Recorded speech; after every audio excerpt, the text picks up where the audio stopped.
Jimmy's always giving me a hard time. He does read the text and he does look at the sermon topic and he tries to pick songs that go with our lesson. And he mentioned something just now about, well, I couldn't find one about Lazarus. He could. He just didn't want to lead Rise Up Lazarus in a congregational setting. That just blow people's minds. That's a hard song to sing.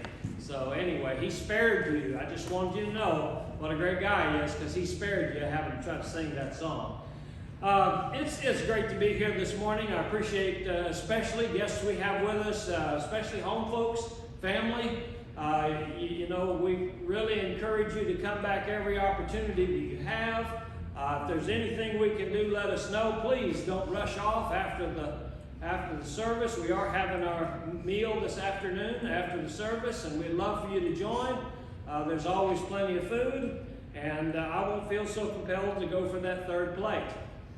You'll help me out some on that too.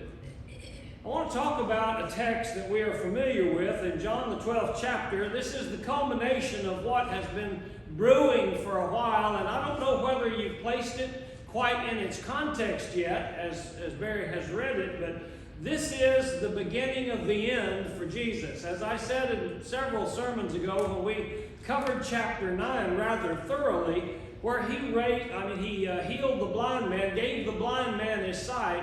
It was the beginning of this domino effect that's going to lead to the cross. It's these last straws that Jesus is pulling out that's giving these Pharisees grief. They denied what had happened with this blind man. They tried to refute it and failed.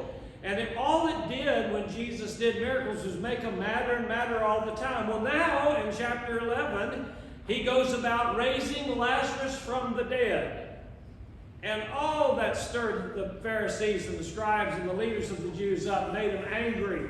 And it's just making things worse and worse. And if you'll notice in this text here, it got so bad that Jesus had to kind of leave the country, get out of Dodge. And so he had left. If you look back in chapter 11, in verse 54, therefore Jesus no longer walked openly among the Jews, but went from there into the country near the wilderness to a city called Ephraim, and there remained with his disciples. He was there because they were trying to kill him. But then again in chapter 12, verse 1, we are 6 days before the Passover. Now, if you're familiar with the last week of Christ's life before the crucifixion, this is the beginning of it. And John is going to give us a play-by-play all the way through. Remember last week I made the comment about the synoptics and how they spend a chapter, maybe a chapter and a half on the crucifixion, the last week crucifixion of Jesus. John spends the bulk of his message on this last event because it is that universal event to which we as Christians look to gain our strength.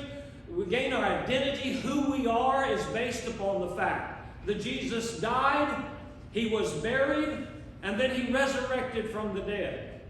And without that hope of resurrection, we're of all men most pitiable if that didn't really happen. So this is a key feature in the foundation of who we are as Christians.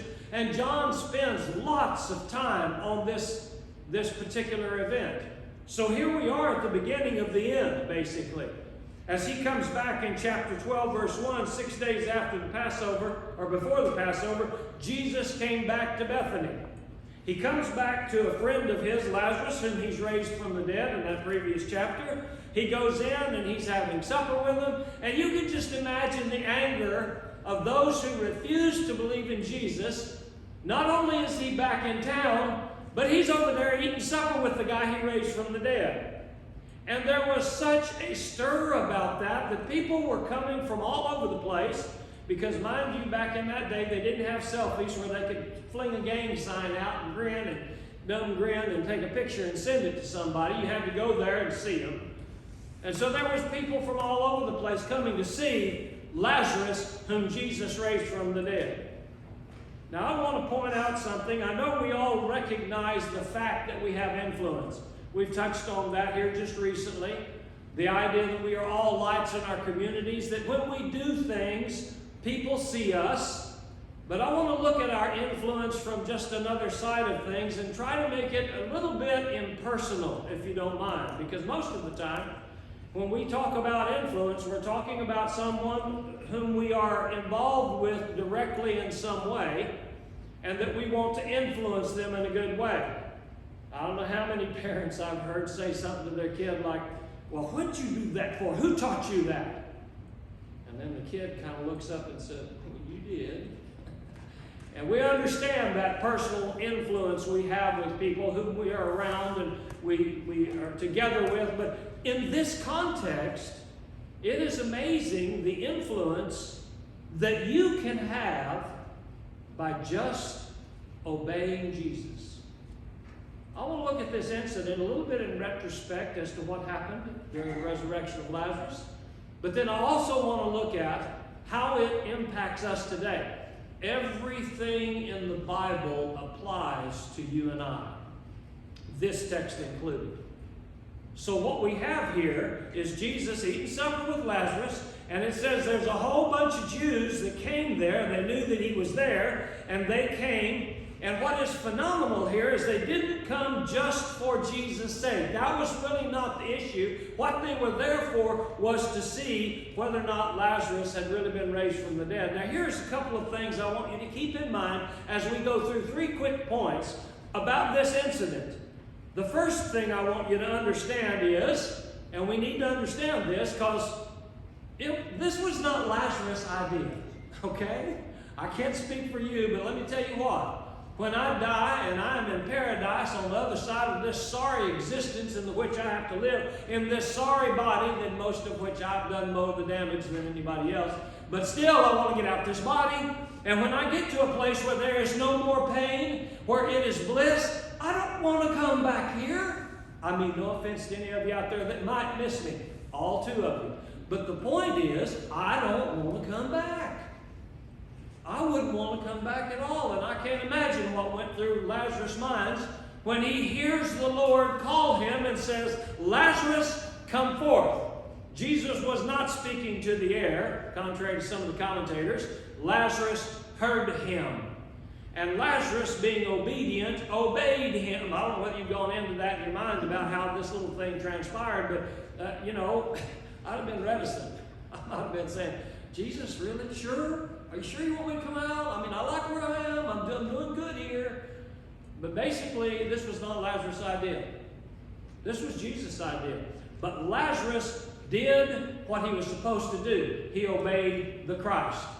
Took him at his word, and wrapped up in all that cloth, he was resurrected, came to life, and walked out of that grave all wrapped up, ready to be unfurled so he could actually function properly. But he just did what Christ told him to do. The second thing, and this is what applies to us kind of in a personal way, and that is when you do what God tells you to do, you're going to get mixed reviews. Okay?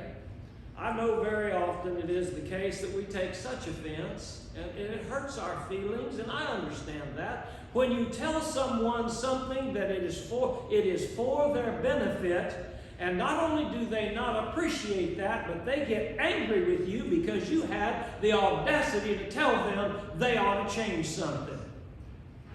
That's a tough thing to feel.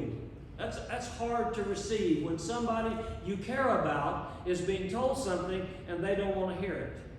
I want to look at 3 points I think that are important about this event. Number 1, there were a lot of people who came there that they might see Lazarus. It was because Lazarus obeyed Christ and he was raised from the dead that people came to see Lazarus.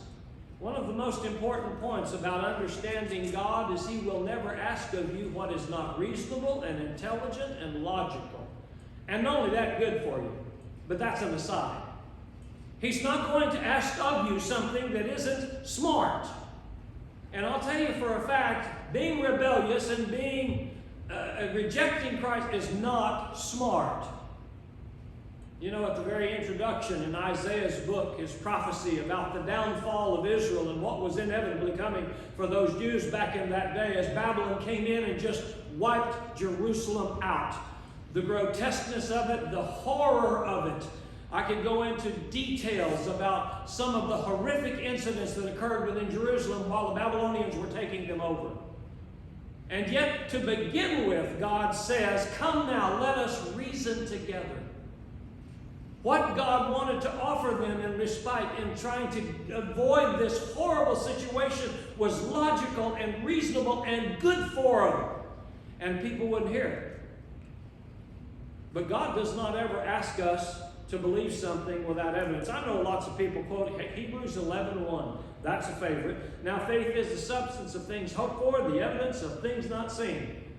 Folks, there is no such thing in Christianity as blind faith. No, not anywhere. Okay, let me just point that out right off the bat. If you'll notice that verse, that the substance of things hoped for, but the evidence of things not seen. What he's saying there is there's evidence for it, but just because you don't see it doesn't mean there's no evidence. There is no blind faith in Christianity. I'm going to ask, I rarely do this because audience participation is not really appropriate during a sermon, but everybody's been to Russia. Please raise your hand. Great, that's what I thought. Or you're not participating, I don't know. You believe Russia's there? I do.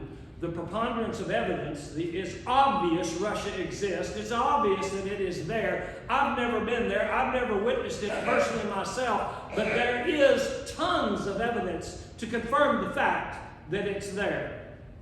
Our faith is based on evidence that causes us or necessitates for us to be reasonable and logical.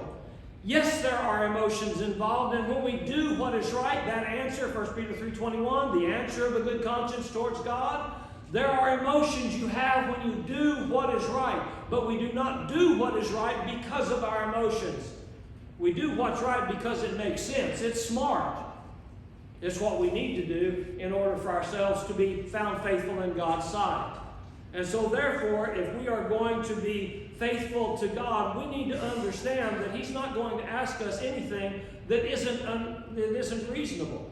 If you'll notice that the Bereans in Acts 17:11 were called very noble, and why was that they were better off than the Thessalonians? Well, it had nothing to do with their birth, their culture, their location, their finances, their social standing. That's not the difference.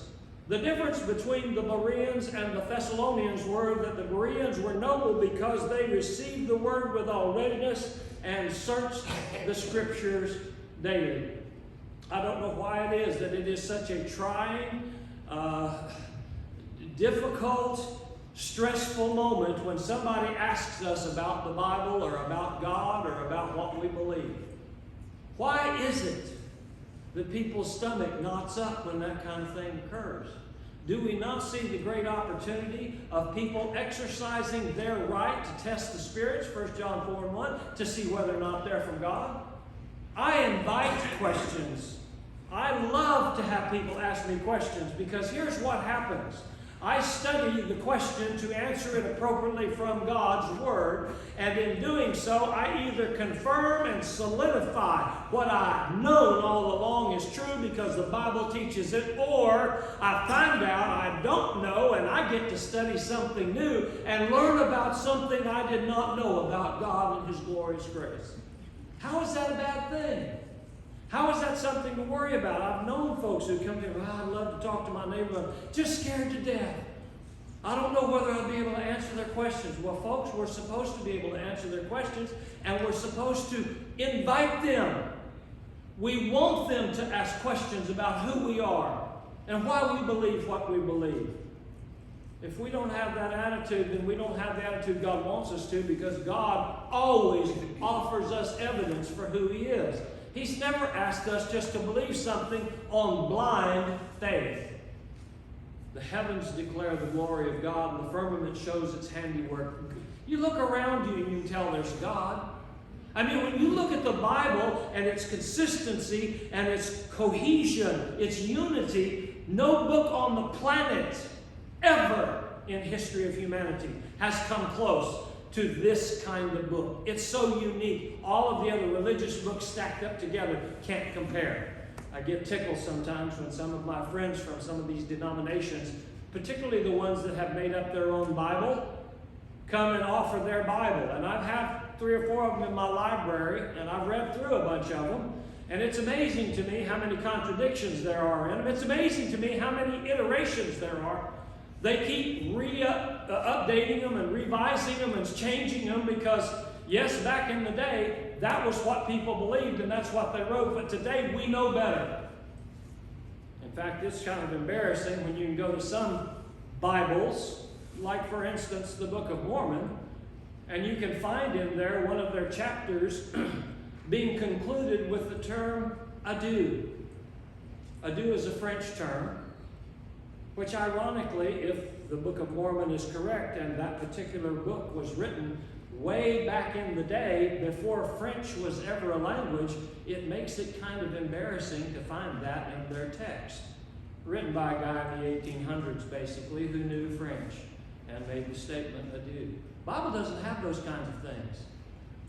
We see in nature God. We see in the Bible God. All of this is evidence that tells us this is true, it's right, it's good, we can understand it, but we must apply ourselves.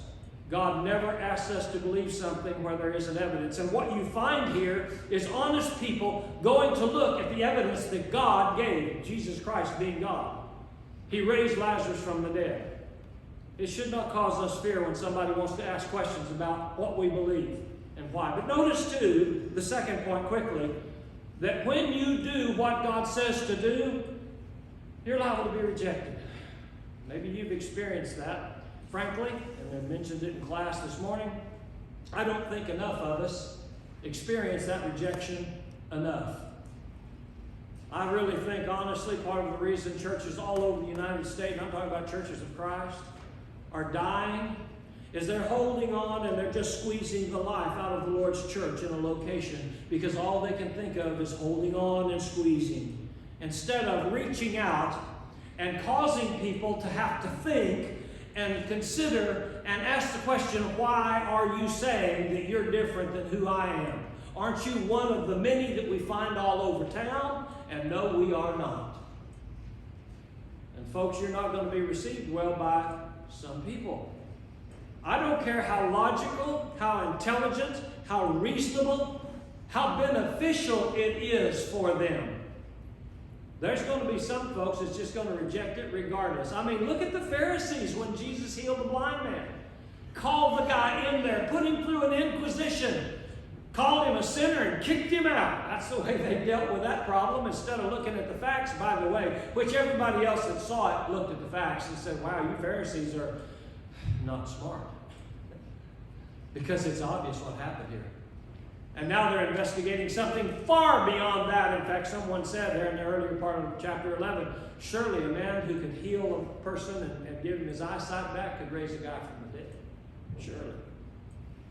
Or kept him from dying anyway. And so he came in and he did one better and he raised him from the dead. And so now the Pharisees have to up their game. And that's one of the things I've noticed with folks in rebellion to the truth. One of the problems they have is when you take a false position and it is pursued or challenged, if you're going to continue to hold the false position, you have to go to another extreme of not smart. And that's what happens when you hold a false position. The longer and the more serious and the more dedicated you are to the false position, the more you look not smart.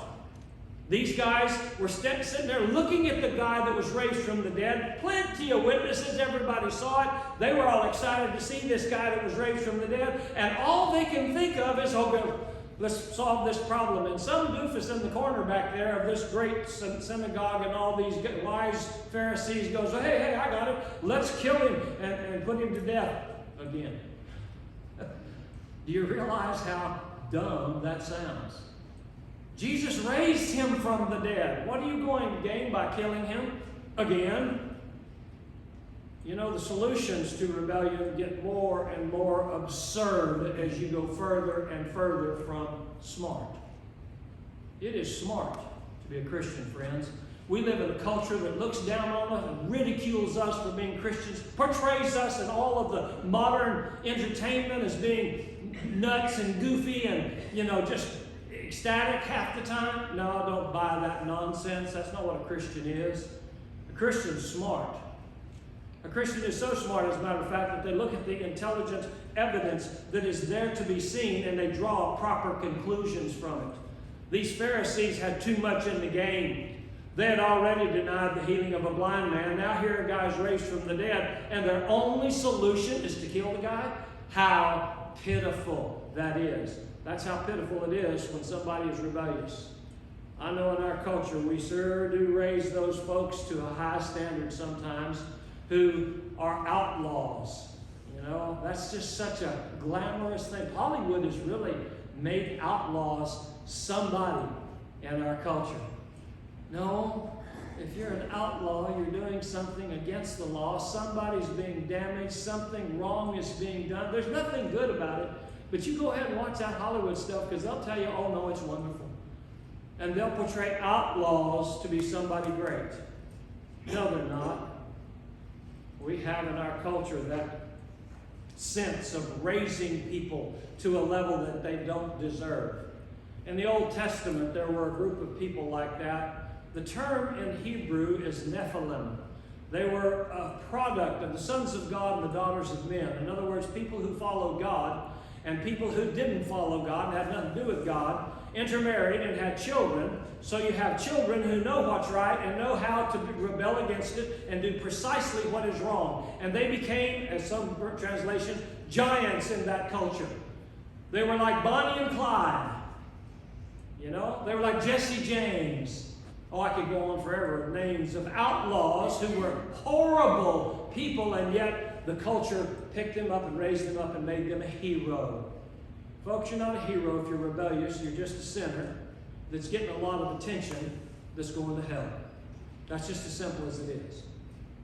We just need to understand being rebellious against God is not smart. But what is amazing about this, and this is the last point real quickly, what is amazing about this is that when you read that last verse, because on account of him, because, and really this is the truth of it, what happened to Lazarus. Not necessarily so much what Lazarus did, because think about it, all Lazarus did was obey Jesus' command. Lazarus, come forth. That's what he did. Look at the stir he caused, because all he did was obey Christ. My friends, you have no idea what good you can do. Good you may not even be aware of or cognizant of, not only when it happens or if it happens, but what you can do just by obeying what Jesus said. In this particular instance, on account of him, many Jews went away. This is after the supper. They came, they saw, they left, and they were conquered by Christ. They went away and believed in Jesus. Isn't it amazing that the extreme polar opposite reaction the Pharisees were looking for and hoping for happened?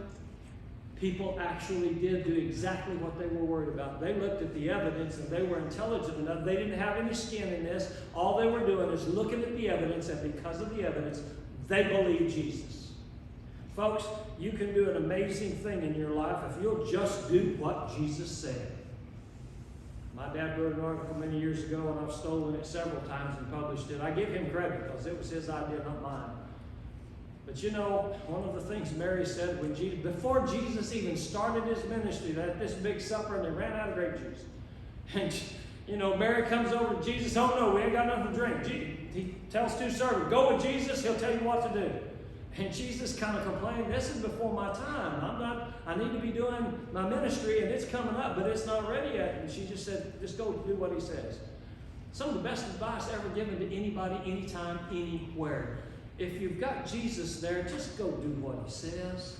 I don't know why it is in this world, in this town, we have such conflict and division and controversy. All of the different religious names we've got, all of the different worship practices. Why is that? You know what my recommendation was? Solve all of it. Fill this building up on the second level, which we don't have. You know what do it? Is if you just do what Jesus said. That's all Lazarus did. And look at what happened. Look at who he impacted. I'm sure when he came out of that grave, that was not his focus. That was, oh boy, I'm just going to impact all kinds of people. I don't think so. If it had been me, I'd be thinking, boy, I can't wait to get back.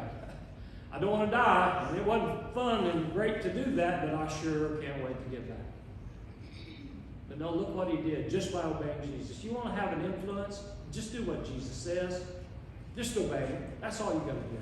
If you'll do that, you will be amazed at what kind of an influence you can have that will be so positive, it will make the difference in people's eternal life. They will choose to believe, and they will become his child. And someday, hopefully in heaven, be able to tell you, thank you for doing what Jesus said. You influenced me. I hope and pray that each of you realize, whether you're a public teacher, song leader like Jimmy, or stand up and teach in Bible classes, that's not necessarily what you're called to do or what you're able to do or how it's within your skill set. But I guarantee you what you can do to have a massive influence. Do what Jesus said. That's what the invitation is all about. Jesus calling you to be his child. If you will believe and repent and confess and be baptized into Christ and then commit yourself to live the rest of your life faithful unto death, you will be an influence. You will have an impact on other people's lives. Wouldn't it be great to get to heaven knowing you brought a whole bunch of people with you? I hope that's your goal as we stand together and we sing.